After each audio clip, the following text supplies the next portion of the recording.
Okay, welcome to the Flight of the Knicks podcast. Thank you. Yay! With Emma Rolston and Dean and me. Whoop! It's been. Hey, Dean, do you want to jump in with the first question? Yeah. First question. Good morning. Well, it actually is sort of the name Roller. Does it annoy you when sort of complete strangers come up to you and sort of talk to you as Roller? Is it a nickname that has to be earned and people have to earn it to call you that? Or is it like public domain? Can anyone just call you Roller? It's kind of public domain now. I feel like I get called Roller so often now that I have to wait. When somebody calls me Emma, I have to wait until they say it twice before I'll kind of like recognize they're talking to me. So no, it's public domain. I don't mind when people talk to me or call me Roller. Yeah. Excellent. Well, we'll continue that for the rest of the interview then. Roller, your game on Saturday against Sydney FC, probably the best I've seen you in a Knicks shirt. How did you celebrate after that win? We actually went and got gelato. We went to Messina and got gelato after that. We kind of came back. The team was so hyped in the changing rooms, on the field, everything like that. I think the win meant so much to us, and it was kind of like we wanted to celebrate as a team. We wanted to kind of do something together. Everybody was exhausted and shattered after the game, and so we just kind of went for a walk, got some gelato, chilled out a bit, and hung out as a team. Yeah. It's sort of a tradition in Australia that when you win, most teams have a victory song. Is there? Do the Phoenix women have a victory song? We don't, actually. I was just thinking about that in the changing room. We don't have a victory song. I think there are some songs, though, I've noticed that the girls all know that were brought in from last year, especially like when we're about to go out on the field and everything like that. Like they do have songs that they have, but we don't have a victory song. I don't think so. Maybe I'm not the one to ask. Maybe one of the other girls know that we're in the team. Something for the future. I'm hoping you get the opportunity this season to sing it at least 3 more times. Or yeah, absolutely. Think about making one. Well, we've got 4 games, so maybe 4 more times. Yeah, let us know if you get one. We'll play it too. Yeah, absolutely. I'll let you know. Cool. Love to know a little bit more about that match in Sydney. I mean, what went right from your perspective? And yeah, I don't know. I guess I felt like we came into it. The girls, I mean, we're coming towards the end of the season and people are just kind of getting exhausted. And I think it was a week where we could slow things down a little bit in training, still have intense trainings when we're on the field, but knowing how to load us and do everything like that. And then coming into the game, I think the girls, we thought we've got nothing to lose. We're coming into this and we can go firing. Nobody expects us to win. I think we have the belief in ourselves that we can win. And I think that's really important. As soon as you lose that belief in yourself or your team, that's when things start to go wrong. And I think we just came out there with, I guess, a different team to what we have played with previously and people in different positions. And I think that really helped us to connect with each other on the field. A lot of us have played together before, so I think that also helps. Just knowing and understanding the movements or what they're good at and what we can help with. And so I think that was really, really beneficial going into that game. And we just came out firing. It was hot. It was probably one of the hottest games for us, I think, coming from back in New Zealand where it's just started to get a lot colder as well, and we were thrown into 30-degree heat and 70-something% humidity. And I think in the first half it was really, really difficult for a lot of us, but we pulled through. We scored a goal. I think it's all about getting that goal and holding on, and everybody just seemed to connect on that field at the right times, and we created so many opportunities and it just all came together. It was amazing how much in my eyes at least, how much you dominated. The top of the league team. It was just that's exactly what it felt like. It felt like we dominated. We had control of the game. We were controlling the tempo. Felt like we had more opportunities than them, that we were creating these goal scoring opportunities. We were retaining possession and creating passes, and I think that's like really important, and it just shows like what the team is capable of. I think finding our feet, we need to do that obviously a lot earlier in the season, but now that we have, I hope that can continue for the next 4 games. Did watching when Brie made that save, it was about 40 minutes, the looping thing she tipped over the bar. I felt that kind of inspired us all. But did you pick up on that? Did you feel that you got a bit of inspiration and go forward for that? Yeah, I think as soon as somebody does something like that, something extraordinary, something like a big tackle or save like that, it inspires, I think, and kind of lifts the rest of the team up, and we can use that to energize ourselves. And I think that's kind of what happened with Bree. Yeah. We got the game against Perth this weekend. Obviously, the bad thing happened. I want to drill down more. So, what was it like? Like, what kinds of things do you talk about in hydration breaks and at halftime and things like what are you focusing on? At hydration breaks, we're mostly talking about what do we need to change. If there's anything we need to change, what can we keep going the right way? Like, where can we exploit some spaces?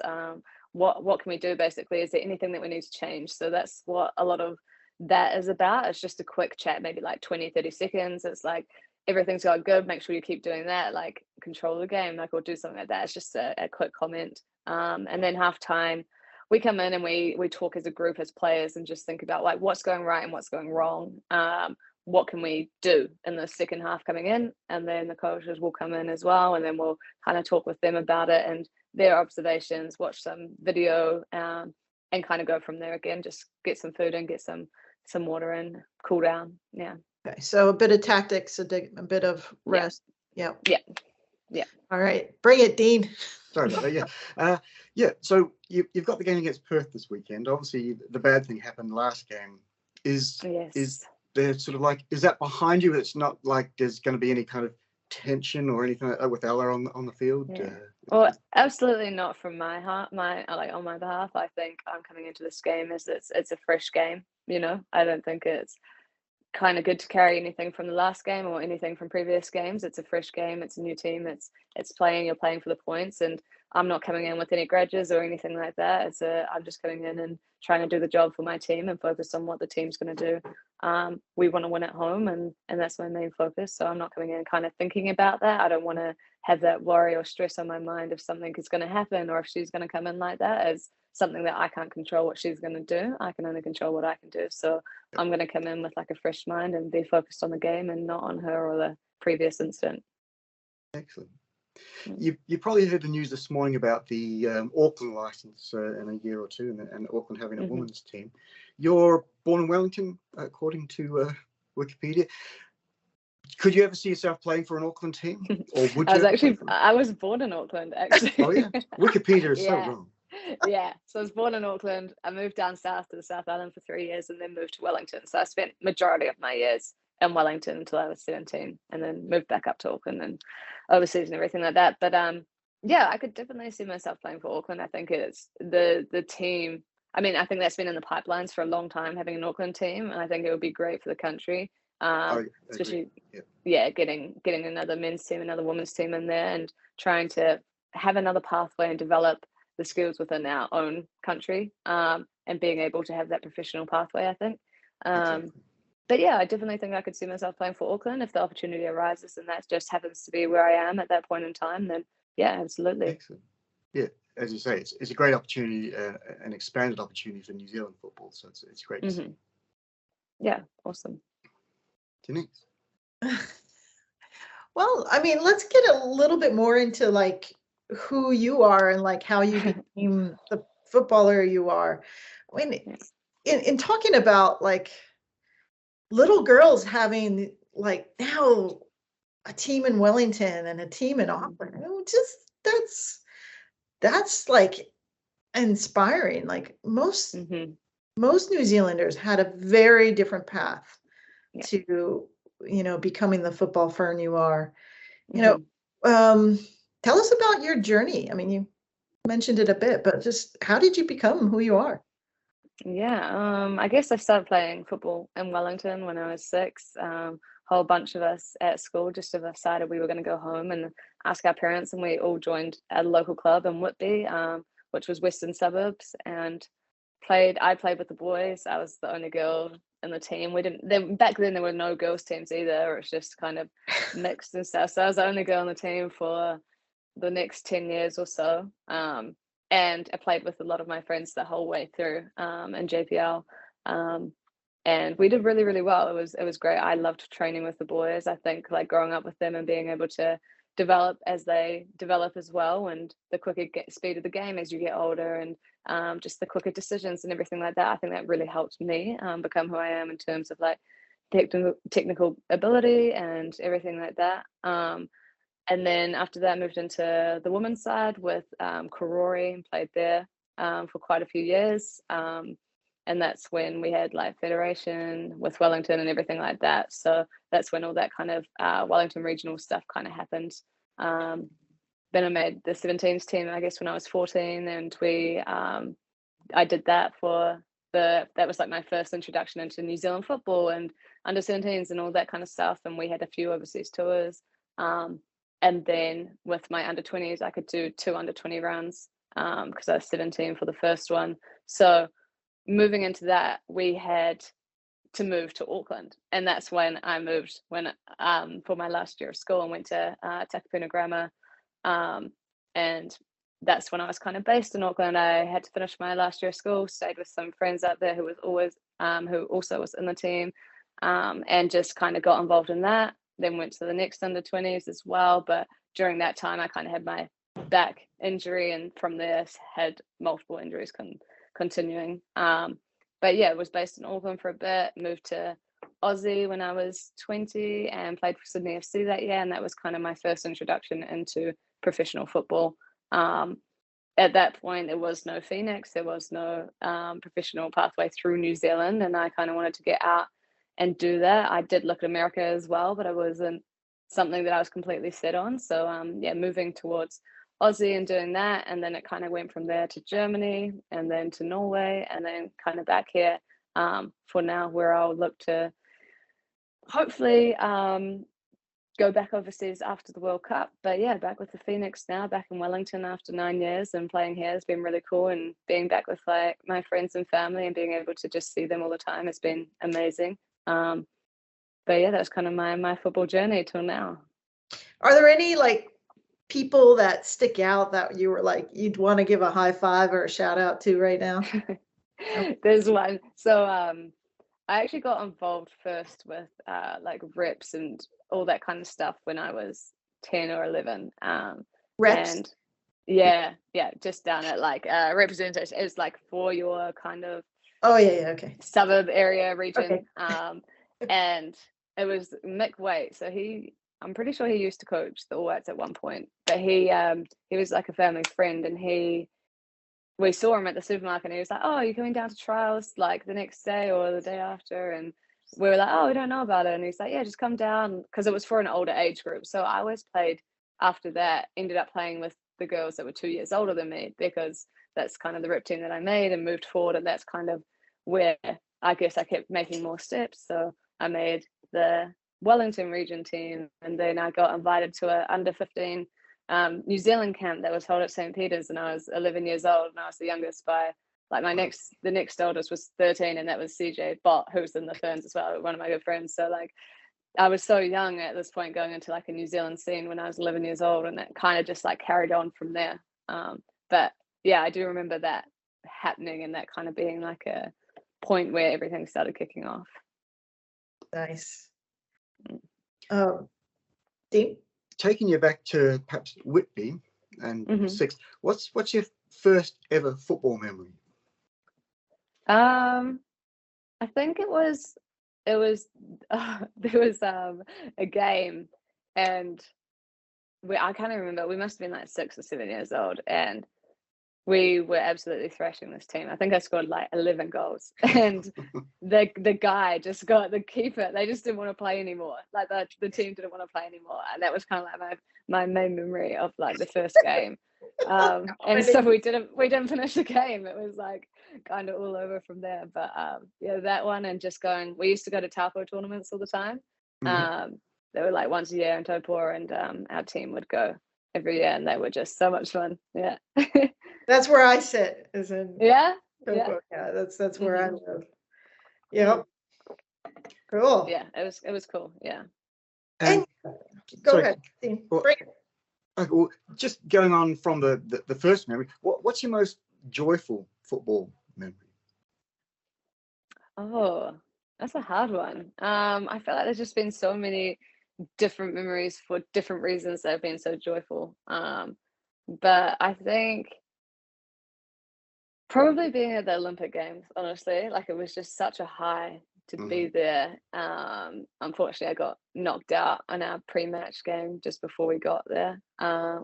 Before we reached the actual Olympics against Great Britain, so I didn't get to play the first 2 games. But being able to play and start in that 3rd game against Sweden, that's like one of my most cherished memories. I think going to the Olympic Games is such a special thing, and being able to call myself an Olympian and anything like that is incredible, and I'm thankful. I want to be a 2-time Olympian, so I guess that's my goal moving forward as well. I would like tattoo that on my forehead. Like, to me, Van Vyk has like Olympic. I don't even have a tattoo, but if I did that, congratulations. So what's it like playing overseas? I mean, there's a chunk of you that we could really not see. I mean, one of the biggest frustrating things about women's football is, being able to see matches. You were in Norway, you were a bit in Germany, you were in Norway. I mean, what was that like? And why do you want to go back? I guess I think being overseas is definitely tricky. You're moving like more often than not, you're moving to another country that speaks another language, and you don't know it. You don't know it. And so that is definitely difficult, moving over with the language barrier and trying to adjust to that. And especially if you're by yourself and not with other international players who speak English. So that can be a challenge, I think, trying to integrate into a new culture, new team. Like, it's already difficult to go into a new team when you're just one person. So I think like going over there is difficult, but to play in great leagues and to do that is what you have to do. You have to be willing to sacrifice and move over and play in these countries who have great leagues, and that's kind of where I started with. They can be happy times, there can be sad times. It's definitely hard not being able to see friends and family for that long, but then there's the other side of it where you meet so many new people and make so many new friends around the world as well. So I think that's a really, really cool part about it. I guess for me, wanting to go back overseas, a lot of my career thus far has been with a lot of injuries with my back, and it's been like really frustrating not being able to achieve what I wanted to achieve, and my back's starting to progress and get better now, and I would love to have like a few more years. I guess a career in football is limited, but I want to have a few more years overseas playing in these leagues, if I can, and if teams are willing to take me on. And I guess I just want to challenge myself. I want to play against the best players in the world. I want to be able to score. I want to be in these leagues. So I think that's partly why I feel like I've got a little bit of unfinished business, I guess. Yeah. You mentioned injuries. Who do you turn to when things fall apart a bit? Yeah, I don't know. It's really, really difficult. I think like obviously speak to my partner. He's been great. He's always really, really helpful with my injuries. I've got a team now from like the Phoenix and the Ferns as well, who are working in conjunction with one another, and we have we're on the same plan, we're on the same kind of thing. So I've got so many touch points now that I can go to in both environments. So that, I think having that support around me now has made things with my back a lot better. I think it's so difficult. I've been in situations with my injuries over the years where there's been no support at all, and it's been really, really difficult because there's nobody to talk to or to kind of help me out, or I feel like I'm not being heard or listened to, and you can't make any progress, or there's no plan. So I think the environment I'm in now has been so much better, and it's been amazing being able to, like, with my family here again and my partner as well, living with him. Like, it's just been, I think, easier to go through a process of injury when you're with those kinds of people. Dean? Yeah. The facilities in NZCIS look pretty amazing. Have they helped with your back recovery? I've seen like the pools and the bars and et cetera, et cetera.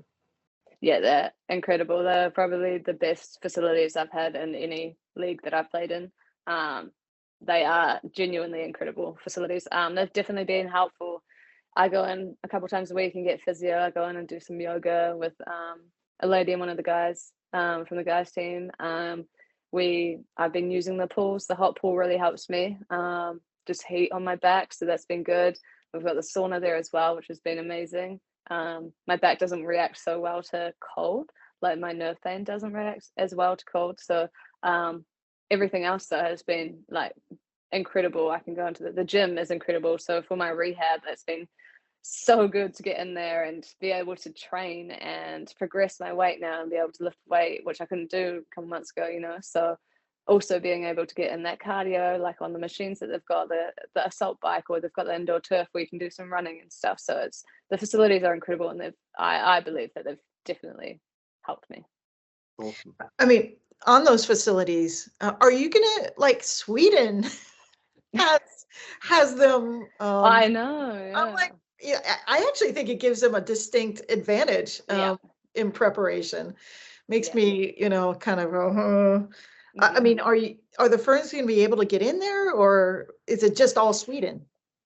I think it's just Sweden. I'm not entirely sure. So we're going to be based in Auckland. I know that, but when we've got our Wellington game, I'm not entirely sure if we have access to that yet. I think that's something that they're figuring out at the moment.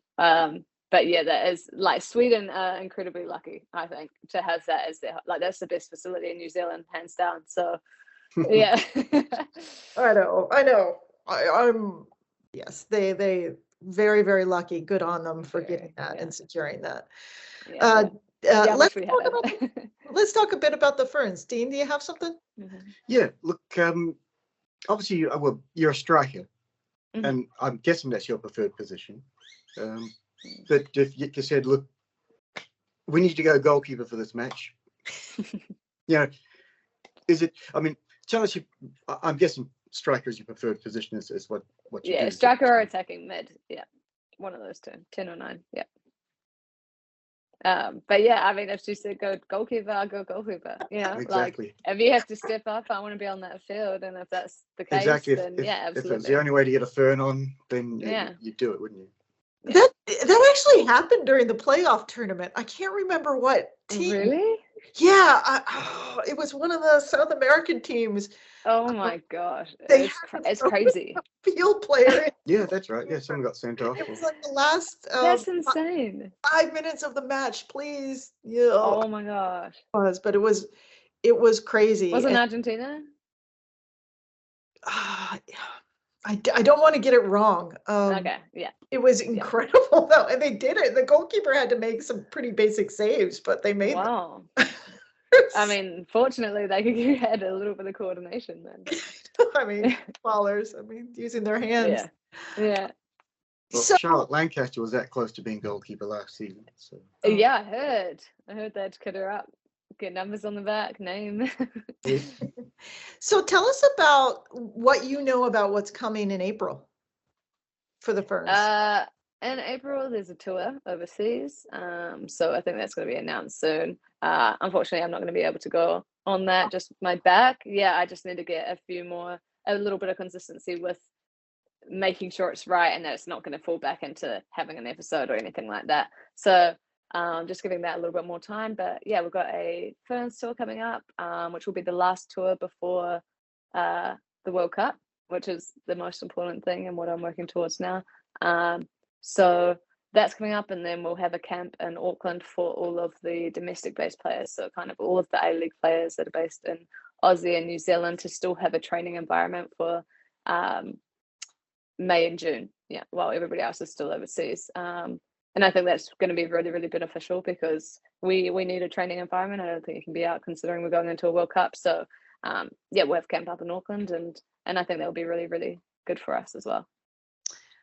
How do I ask this? What do you want us to know about the football Ferns as fans? I don't know. I think it's just like, we just love the support. I think it's really important to have that support, especially going into a World Cup, and to kind of realize like the magnitude of what this tournament is. It's one of the biggest events in the world, and it's on our front doorstep, and I think that's incredible.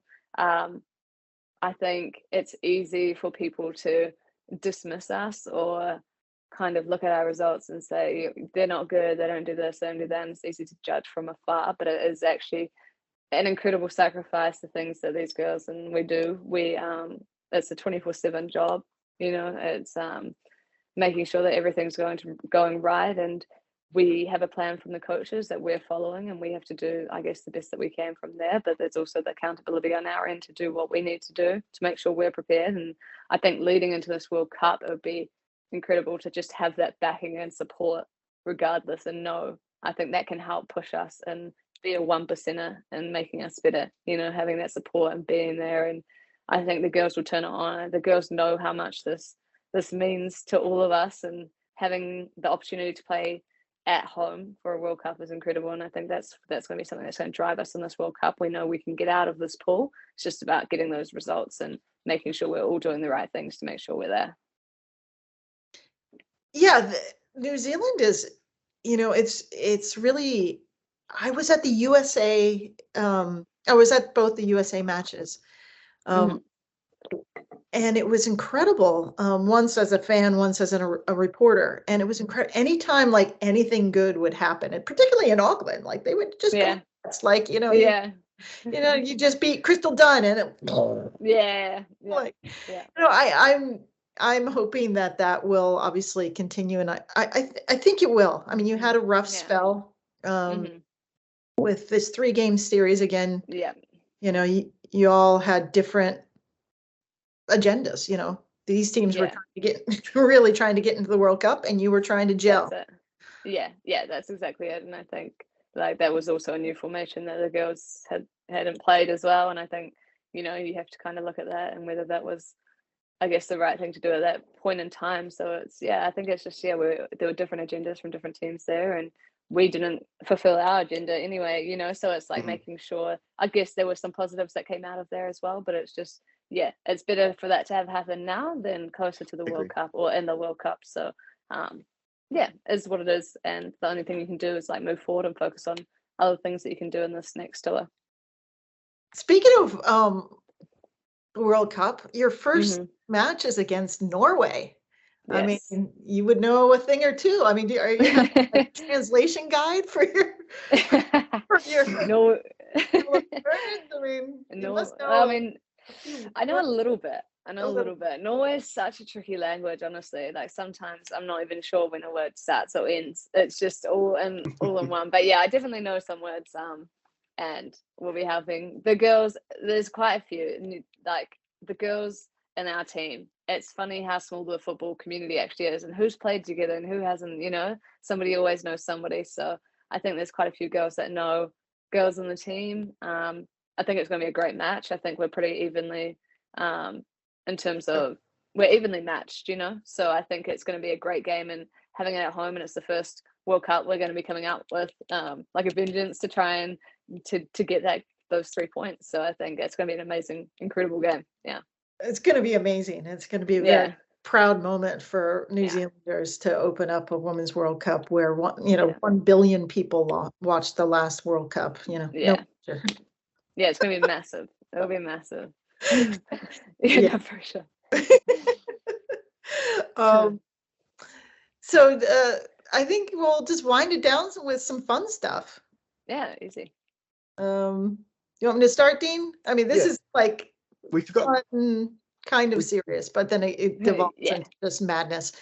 Who are you cheering for right now? If you had like someone that you're a fan of, or you're just like proud of, or you're just wanting to do better, or just feeling for, is there anyone that comes to mind? I'm always rooting for my best mate, for CJ. Like always rooting for her to do well. I hope that these injuries come right for her and everything like that. She's an incredible player, one of the hardest workers that I know, and she brings a lot to the game. So I'm always rooting for her. Yeah. Awesome. Don't forget to ask the 3 words, Denise, as well, to describe. Well, why don't we do it right now? How did I miss that? Oh, no. We have a signature question at the Flight of the Nicks. And describe yourself as a footballer in 3 words. Creative. Oh, no. Selfless and technical. What's that? Yeah. Cool. I buy those. You were overseas for 9 years, as you say. Coming back to New Zealand, what's your favourite place in New Zealand? That's hard. It's hard because I love places like I love coming back to Wellington purely because my family is here.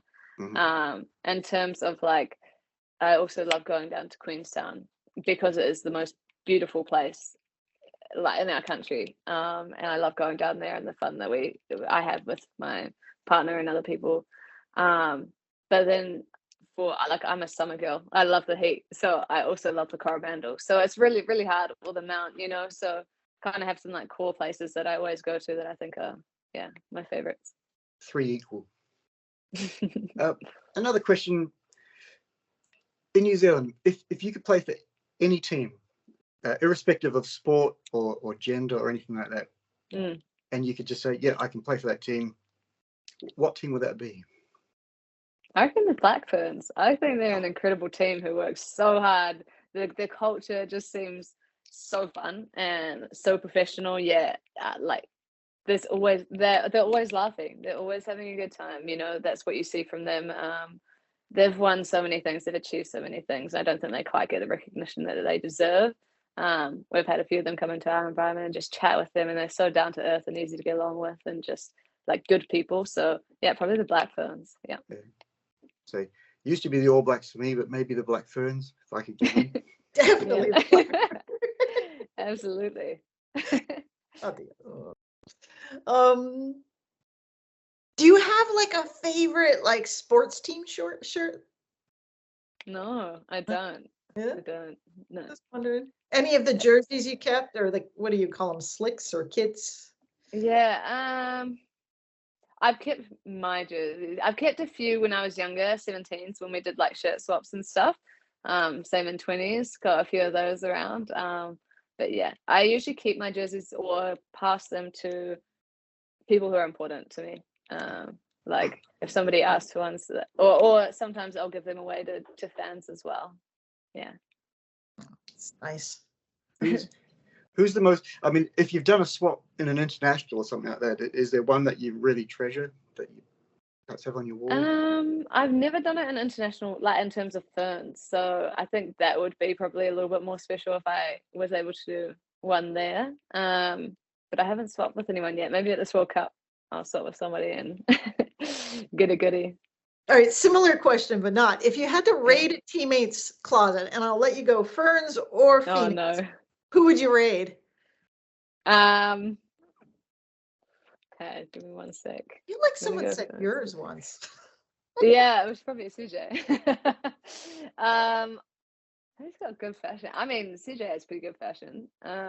Like low key, she's more of a minimalistic girl. I would say. Oh no, I don't know. I'm stuck. I guess CJ. I would probably go her. Yeah. All right, CJ. Cool. You got another one, or you want me to just keep firing them? No, you keep going. Yeah. Okay. So there's the old stranded island question. Which teammate would you want to be on a stranded island with? I'd go CJ. Okay. Only because like it would probably just do the dumbest things and have fun until we die or get saved. All right. Well, this might be CJ again. Which teammate would you call if you needed to be bailed out? Yeah, probably CJ.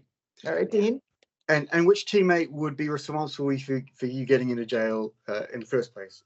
I imagine it's CJ. But yeah, probably. Again. Maybe Aaron. Probably Aaron. Honestly, Aaron Naylor. That would be her. But it would be something that she doesn't even know. She'd be like, "Oh, what?" Like. Didn't even know that was illegal. Yeah. Cool. Dean? I think we're pretty much. Oh no, yeah. Okay. You spent some time in Scandinavia. I think we're coming to the last of the questions now. But yeah, what was the oddest thing that you found in Scandinavia that stood out to you as that's a bit weird? Some of the food they ate, like, just did not. I can't even explain what it was. It was just like these big meatballs or something, some kind of meat that's like the size of it, like honestly, like this big. and they were in this. I don't even know what they were. I didn't eat it. There was no way. It looked awful. That, and I think just seeing people they ski on the roads when there's no snow. So they have like these skis that are on wheels, and they do like speed skiing, I guess, like on the roads. That was odd to me to see. Obviously never seen it. We don't do that here, but that was pretty great. Yeah. Yeah. One of those. Yeah. I grew up in Vermont, so all those weird see it all the time. things. Yeah. Yeah. Cool. Well, thank you so much for spending some time with us. I mean, we're fans of you, fans of the team, and really hope you do well in your upcoming matches. Thank you. Thanks so much for having me on. I really enjoyed it. Just stick around just after we end the recording, because I got a couple of questions. Yeah.